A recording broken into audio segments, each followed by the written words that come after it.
Apa yang kemudian kita lakukan agar Bapak Ibu sibuk dengan pekerjaan, sibuk dengan bisnis, dengan usaha, tapi tetap seimbang, sehingga kemudian mendapatkan apa yang dikatakan dalam sebuah doa yang Anas bin Malik katakan, Nabi kalau doa ini tuh hampir setiap doa Nabi baca.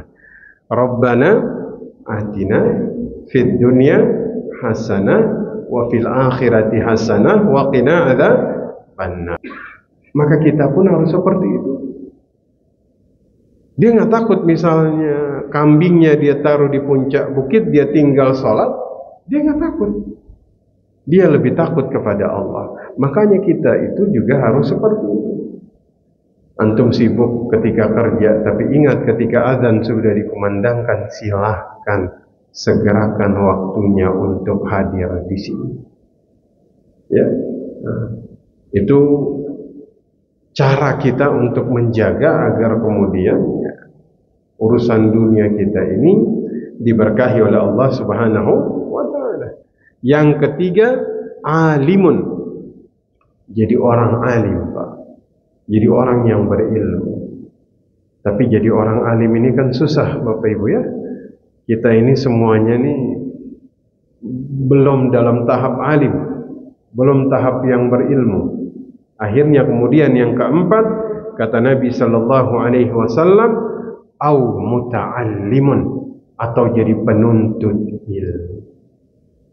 Maka apa yang kita lakukan pada siang hari ini adalah ikhtiar kita melakukan apa yang Nabi sebutkan pada poin yang keempat, agar dunia kita ini diberkahi, agar segala ikhtiar kita ini semakin mendekatkan kita kepada Allah, tidak terlaknat, tidak membuat kita jauh dari Allah. Muta'allimun, kita menuntut ilmu.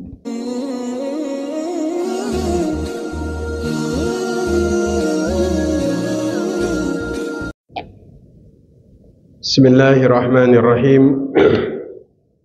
Uhayyikum jami'an bitahiyatul Islam. Assalamualaikum warahmatullahi wabarakatuh.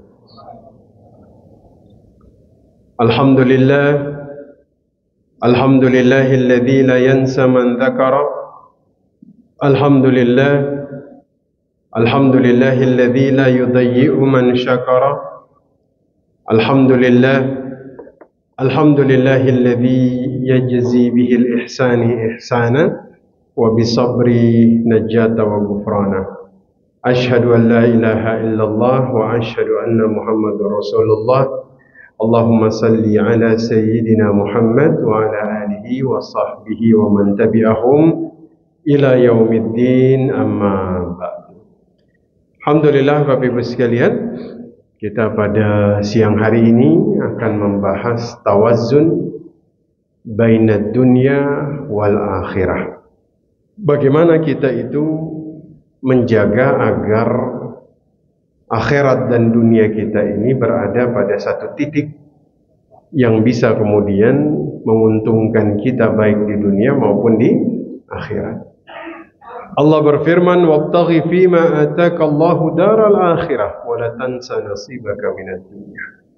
Cari akhirat yang kemudian Allah anugerahkan kepada kalian, tapi jangan lupakan bagian yang halal, yang mubah untuk dunia kalian, ya. Walaupun kita tahu dalam doa sapu jagat itu, Rabbana atina fid dunya hasanah wa fil akhirati hasanah wa qina adzabannar. Ada 3 permintaan di sini. 1 untuk dunia, yang 2-nya itu untuk akhirat. Kebaikan dunia dan kebaikan akhirat, ya. Makanya dari sini kita coba lihat apa yang kemudian kita lakukan agar ya kita sibuk kerja begitu ya, sehari 8 jam.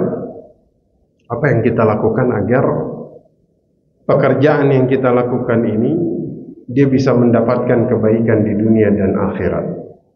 Nah, apakah kita bisa seperti Abu Hurairah 24 jam di masjid? Pokoknya setiap hari beliau itu menghabiskan waktunya, beliau ikuti halaqah, ikuti majelis Nabi dari pagi sampai malam. Bisa. Ya, kalau kira-kira rekening Bapak Ibu sudah ada berapa kira-kira? Jadi udah nggak usah kerja udah. Bahkan hal ini di zaman Rasul, zaman Abu Hurairah aja, tidak semua orang tuh bisa melakukan seperti yang dilakukan Abu Hurairah. Makanya ketika ditanya Abu Hurairah ini, ya, kenapa kemudian innakum taquluna inna Aba Hurairah yukthirul hadits an Rasul sallallahu alaihi wasallam. Ya, kenapa kemudian kalian itu nggak bisa seperti Abu Hurairah yang banyak meriwayatkan hadis dari baginda Nabi? Ya, kata Abu Hurairah, inna ikhwati minal muhajirin wa ikhwati minal ansar. Ya, karena saudara-saudara saya dari kaum muhajirin, mereka juga punya kesibukan di dalam pertanian. Sebagaimana saudara-saudara saya dari kaum ansar, mereka juga sibuk dengan dagang di pasar, begitu ya. Nah, apa yang kemudian kita lakukan agar Bapak Ibu sibuk dengan pekerjaan, sibuk dengan bisnis, dengan usaha, tapi tetap seimbang, sehingga kemudian mendapatkan apa yang dikatakan dalam sebuah doa yang Anas bin Malik katakan, Nabi kalau doa ini tuh hampir setiap doa Nabi baca, Rabbana atina fid dunya hasanah wa fil akhirati hasanah wa qina adzabannar. Nah, ada 3 hal yang harus kita jaga agar kita tuh seimbang. Ya. Kata Nabi, inna dunya mal'unatun. Dunia ini terlaknat. Wa mal'unun ma fiha, dan terlaknat segala yang ada di dalamnya.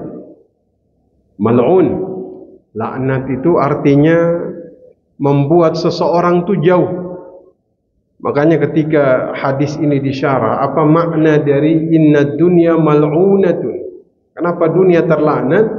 Karena dunia ini paling banyak membuat manusia menjauh dari Allah. Makanya kenapa kemudian orang-orang yang kufur kepada Allah dilaknat di akhirat, bermakna dia dijauhkan dari surga. Maka dikatakan oleh Nabi, inna dunya mal'unatun. Dunia itu terlaknat. Wa mal'unun ma fiha. Dan semua yang ada di dalamnya terlaknat illa, kecuali satu apa? Zikrullah. Maka kita dalam kegiatan muamalah, dalam kegiatan bisnis, usaha, pekerjaan yang kita lakukan, menyeimbangkannya itu dengan memperbanyak apa? Zikrullah. Zikir, mengingat Allah. Zikir ini kan hisnun wa na'im. Dia benteng perlindungan dan dia itu adalah satu kenikmatan. Na'imun min na'imil jannah ajjalahu Allahu li ahli iman. Bapak Ibu tahu salah satu kenikmatan ahli surga yang sudah Allah percepat di dunia, itulah zikir. Makanya orang yang berzikir itu punya kenikmatan yang tidak bisa kita gambarkan dengan kata-kata. Kenapa? Karena zikir itu adalah salah satu nikmat akhirat ahli surga yang dipercepat di dunia. Anna kulla amali tuliba minal mu'min fid dunya la yakunu fil jannah. Semua amalan yang Allah perintahkan di dunia itu tidak lagi diperintahkan di akhirat. Betul? Ada salat di surga? Enggak ada.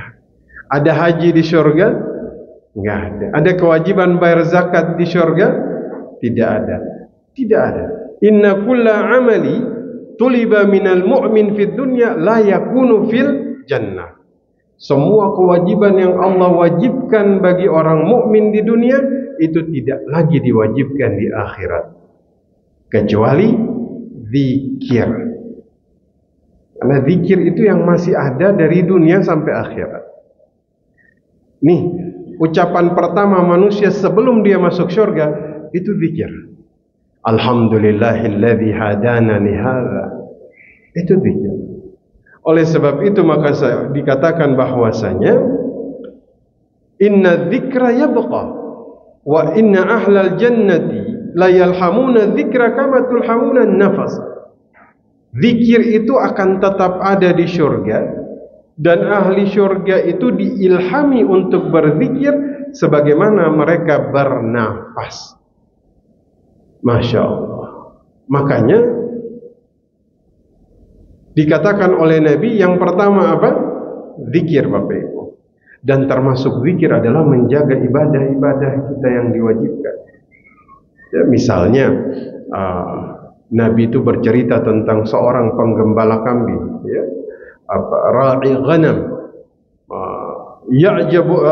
Ya'jabu rabbuka min ra'i ghanam fi ra'si syaziyatil jabal.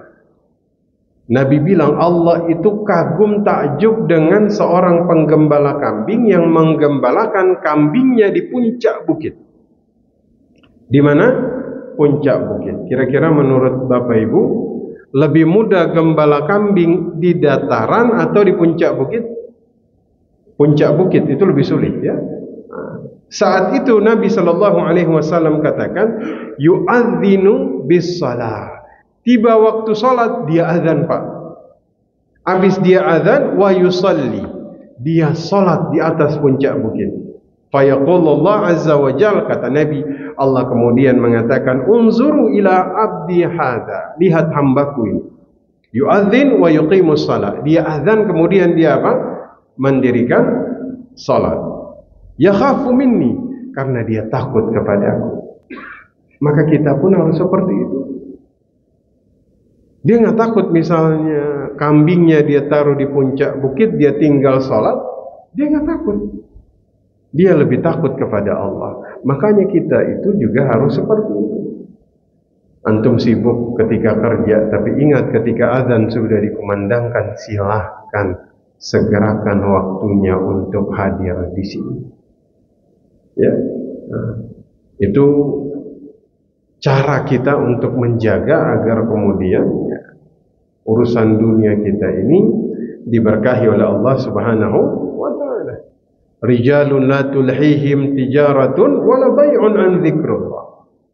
Seorang laki-laki sejati adalah dia yang kemudian tidak terlalaikan oleh perniagaan, oleh apa? Jual beli dari mengingat Allah. Sudah waktunya dia salat, dia datang. Sesibuk apapun dia. Ya, makanya dulu itu Bapak Ibu sekalian, Ibnu Mas'ud itu pernah masuk ke sebuah pasar. Pasar yang ramai, Pak. Tapi ketika sudah masuk waktu sholat, sepi seperti tidak ada apapun di dalam. Mungkin kalau Bapak Ibu yang pernah haji atau umroh tahun-tahun 90, 80 itu.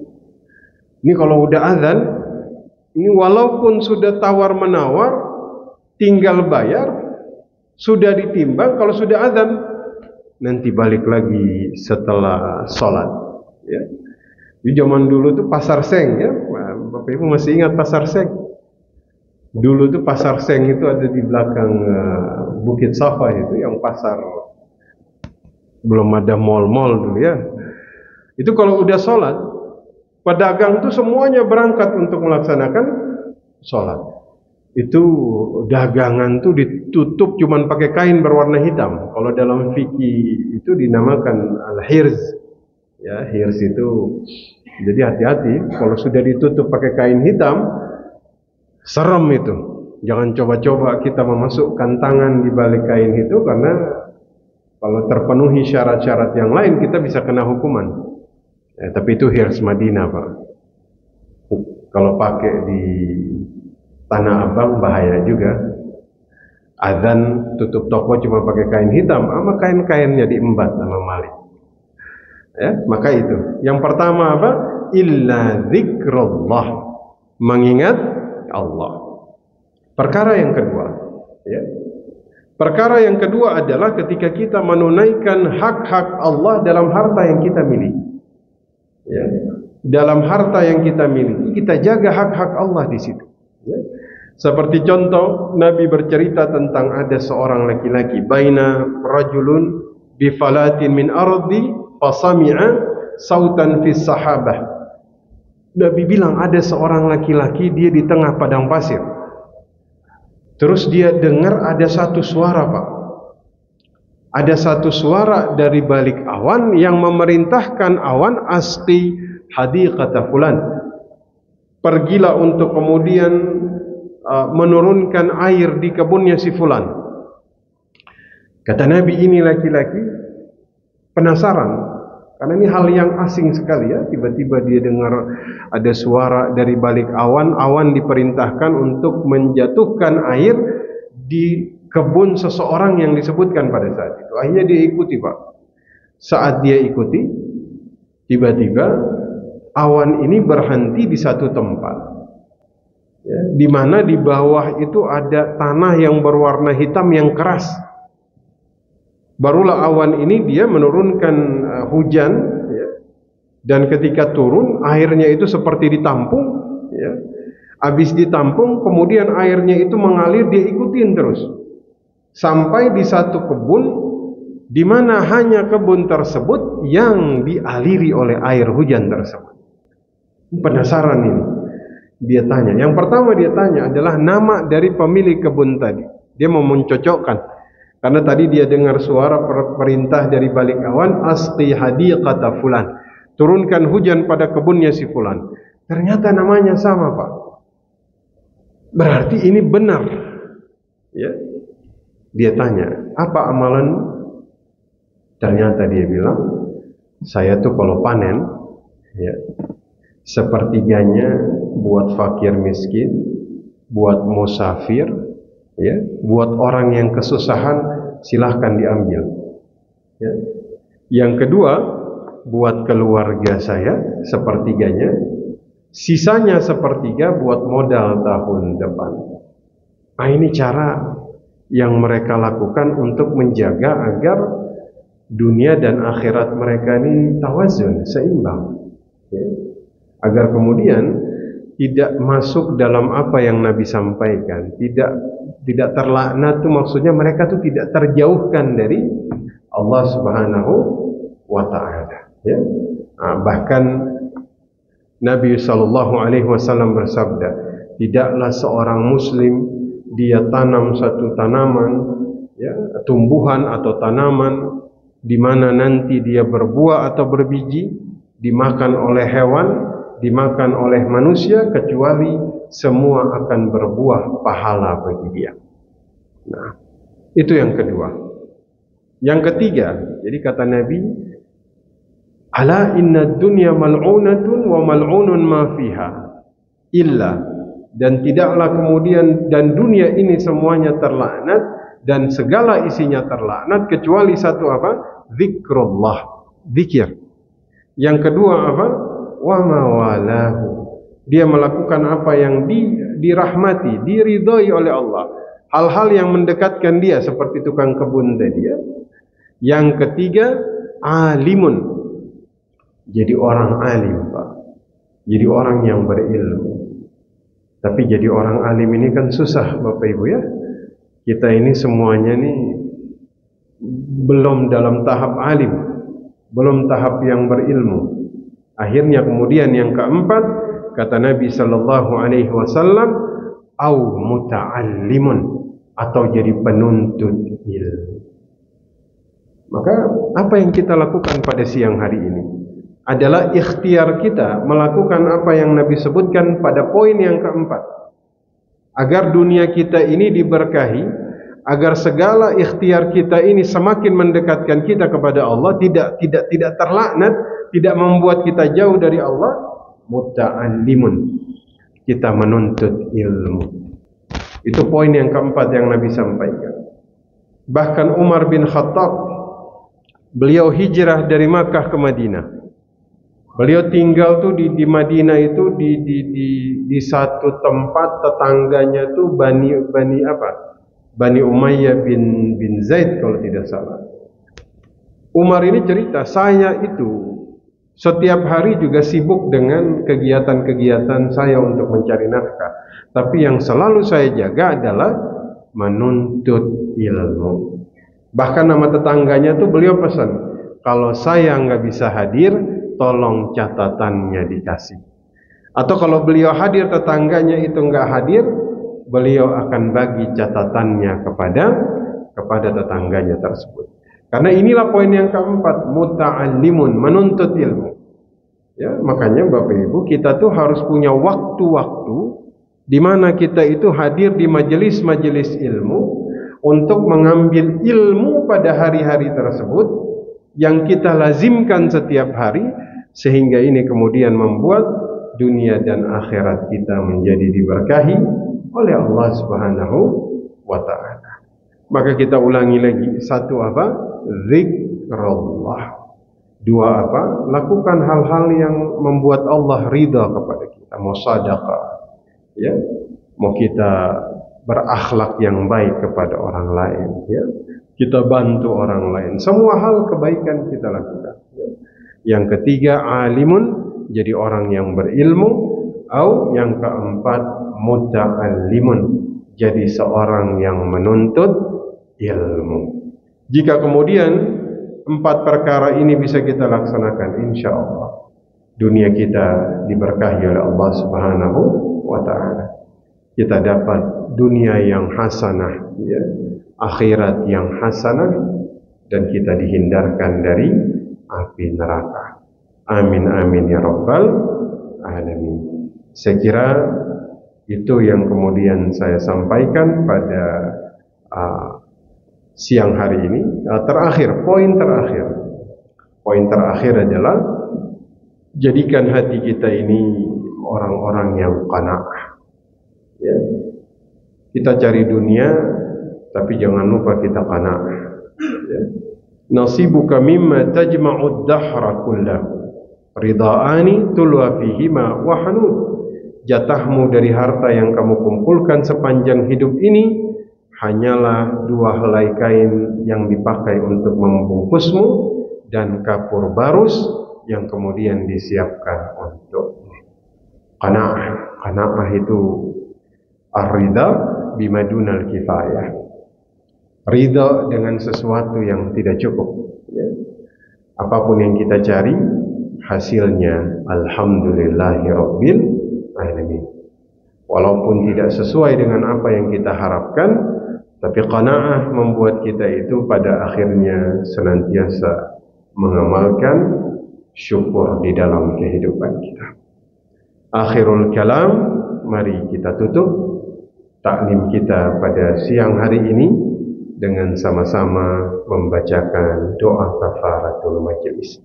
Subhanaka Allahumma wa bihamdika asyhadu an la ilaha illa anta astaghfiruka wa atubu ilaik. Assalamualaikum warahmatullahi wabarakatuh.